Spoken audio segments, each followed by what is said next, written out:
Dari nek-nek tukang kau urung ka, urung mulia, urung yang diberi kekuasaan oleh Allah Subhanahu wa taala.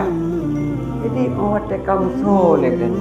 Kamu kiban cerita-cerita nek nabinya murid bawah orang yang mantap. Nabinya megatat, nabinya mulia tat. Hadirin sidang pendengar yang dirahmati oleh Allah Subhanahu wa taala.